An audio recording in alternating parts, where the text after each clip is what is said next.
Hello students, आपका स्वागत है मेरे YouTube channel Manoj Parmar academic classes Uttarkashi में।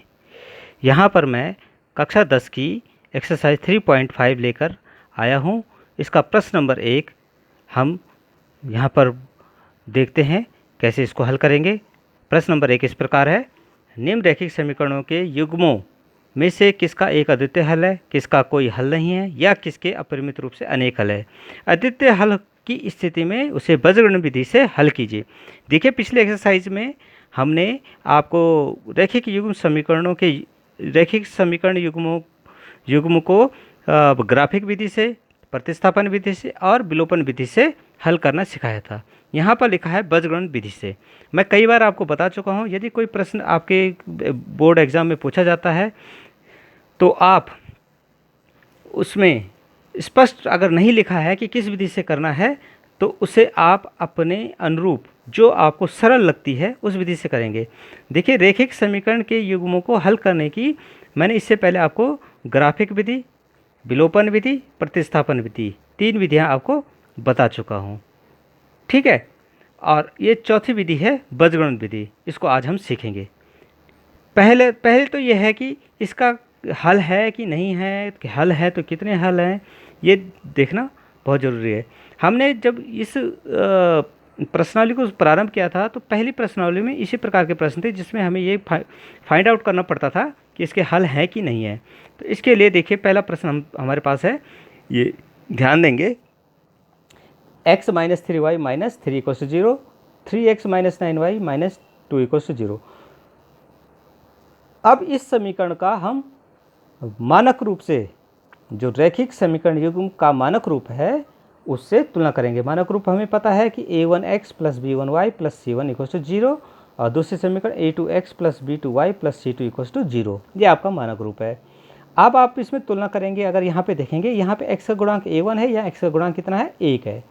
ठीक है, तो a1 की वैल्यू कितनी आ गई, 1। यहाँ पे b1 जो है y का गुणांक है, यहाँ कितना है, -3, तो b1 की वैल्यू कितना आ गई, -3।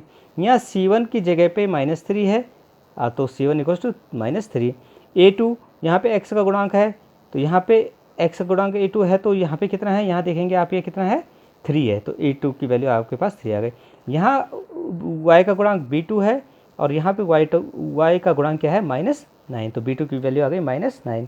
इसी प्रकार c2 की जगह कितना है, -2। अब हम इनके अनुपात देखेंगे। a1/a2 कितना आता है, b1/b2 कितना आता है, c1/c2 कितना आता है। हमने देखा 1/3 आया a1/a2, b1/b2 -9/-3, 3 3 जा 9, 1/3 आ गया। c1/c2 -3/-2, 3/2 आ गया। तो यहाँ पे हम देख रहे हैं a1/a2 का जो अनुपात है वो b1/b2 के अनुपात के बराबर है, लेकिन ये अनुपात c1/c2 के बराबर नहीं है। तो हम ये कह सकते हैं कि दिए गए रैखिक समीकरण युग्म का कोई हल नहीं है। तो आपके लिए मैं पुरानी एक्सरसाइज, ये देखिए, ये एक्सरसाइज जब हमने स्टार्ट की थी उस समय भी हमने इनके जो हल होने हैं उनकी 3 महत्वपूर्ण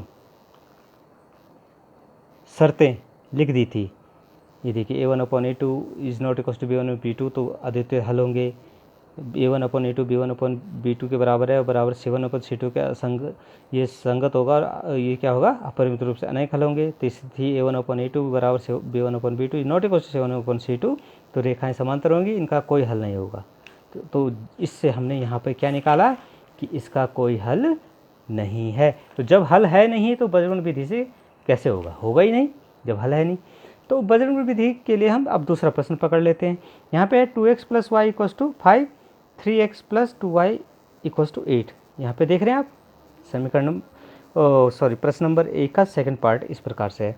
इसको हम मानक रूप के रूप में लिख लेते हैं। तो देखिए, हम लिख लेते हैं 2x प्लस वाई, और जो +5 था वो बाईं तरफ आके क्या हो गया, -5, और यहाँ क्या बचा, 0।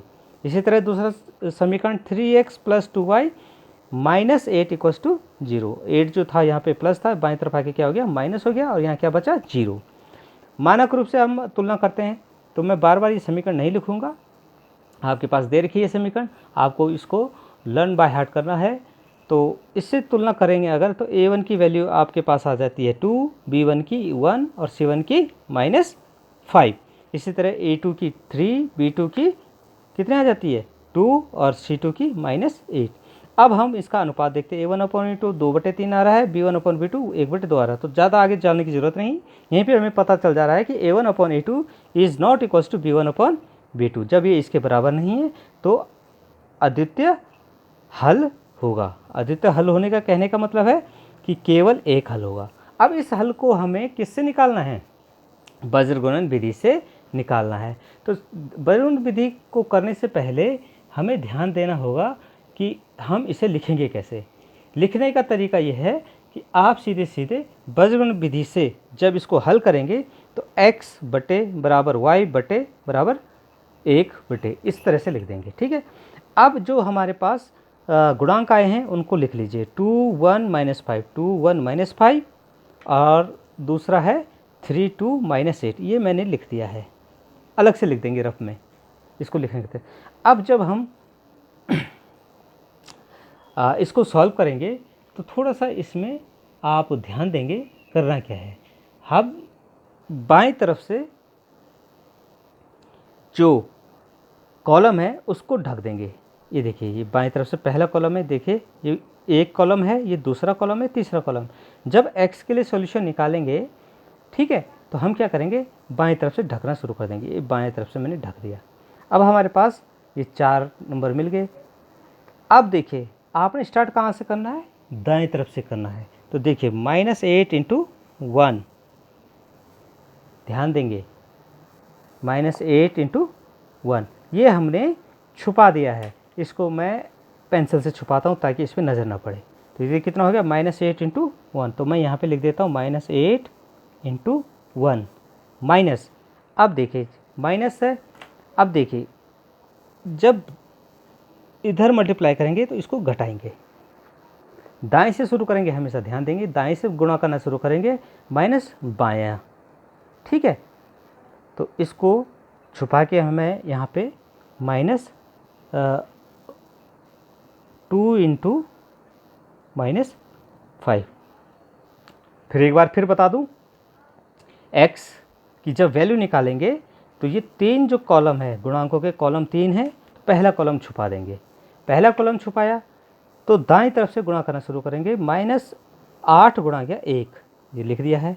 माइनस बाएं तरफ से गुणा 2 गुणा गया -5।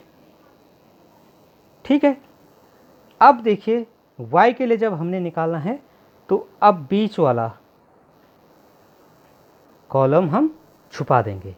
बीच का कॉलम छुपा दिया तो क्या बचा हमारे पास, 2/3, 2 3 5 8। अब देखिए पहले में तो दाएं तरफ से गुणा करना शुरू किया, फिर बाएं से करेंगे शुरू। ध्यान देंगे, चेंज करेंगे इस टाइम गुणा। तो जब बाएं से करेंगे तो देखिए 5 3 15, कितना हो रहा है, 5 3 15। तो 3 गुणा गया -5, माइनस 2 गुणा गया -8। देखिए क्या किया हमने, यहाँ पे ध्यान देंगे कि अब हमने बाएं से शुरू किया गुणा करना। ये देखिए इधर गुणा किया, माइनस इधर गुणा किया। ठीक है। अब आया 1 के लिए लास्ट कॉलम हम इसको छुपा देते हैं। लास्ट कॉलम छुपाया हमने, लास्ट को छुपा दिया। और ध्यान देंगे पहले हमने दाएं से शुरू किया था, फिर बाएं से, फिर अब दाएं से शुरू करेंगे। तो दाएं से शुरू करेंगे तो 2 दूनी 4, ये देखिए 2 दूनी 4। तो लिख देते हैं 2 दूनी 4 माइनस 3 गुणा गया 1। ठीक है। चिन्हों का ध्यान आप विशेष रूप से रखेंगे, प्लस है माइनस है, क्योंकि सारी कैलकुलेशन इन्हीं पे डिपेंड है। अगर आपने चिन्हों का ध्यान रखा तो आपको कहीं पे भी गलती नहीं प्राप्त होगी। ठीक है। अब इसको हल करना शुरू करते हैं। तो ये देखिए यहाँ पे x अपॉन, ये देखिए 8 एकम 8, ये -8 हो गया, माइनस माइनस का प्लस, 5 दूनी 10, और y अपॉन, अब देखिए -5 या 15, माइनस माइनस का प्लस 16, और 1 2 दूनी 4 -3। इसको हल कीजिए तो x अपॉन 10 में से 8 गया 2, y अपॉन 16 में से 15 गया 1, और 1/1। आपके पास 3 संबंध आ गए। 3 संबंध आ गए। अब इन तीनों संबंधों को हम अलग अलग रूप से लेंगे। जैसे संबंध 1 और 2 से, ये आपके पास संबंध 1 आ गया, ये 2 आ गया, ये 3 आ गया। तो संबंध 1 व 3 से, 1 व 3 से, तो x/2 बराबर 1, तो x की वैल्यू कितनी आ गई? 2। और संबंध 2 व 3 से, दूसरा संबंध देखिए y/1 बराबर 1/1, तो इसकी वैल्यू क्या आ गई? y = 1। तो आपके पास सोल्यूशन क्या आ गया? x = 2 और y = 1। ये आपके पास आंसर आ गया है। ठीक है, तो बहुत अच्छा मेथड है, बहुत इजी मेथड है, ज़्यादा लंबी कैलकुलेशन इसमें नहीं होती है। ठीक है, इसको आप प्रैक्टिस ज़्यादा करेंगे। ठीक है, मेन है ये गुणांक अलग से लिखना। और गुणा कैसे करना है बताया था। x के लिए जब आप लिखना चाहेंगे तो पहला कॉलम छोड़ेंगे, y के लिए दूसरा कॉलम छोड़ेंगे, और 1 के लिए तीसरा कॉलम छोड़ देंगे, छिपा देंगे इस। और छिपा के पहले ये तो दाएं से शुरू करना है गुणा, इसके लिए बाएं से गुणा करना है, और इसके लिए फिर दाएं से गुणा करना है। तो इस प्रकार के प्रश्न मैं आपको कराता रहूँगा। आप मेरे YouTube चैनल मनोज परमार एकमे क्लासेस उत्तरकाशी को सब्सक्राइब करें, शेयर करें, लाइक करें। आगे और प्रश्न मैं आपको कराऊँगा। Thank you very much.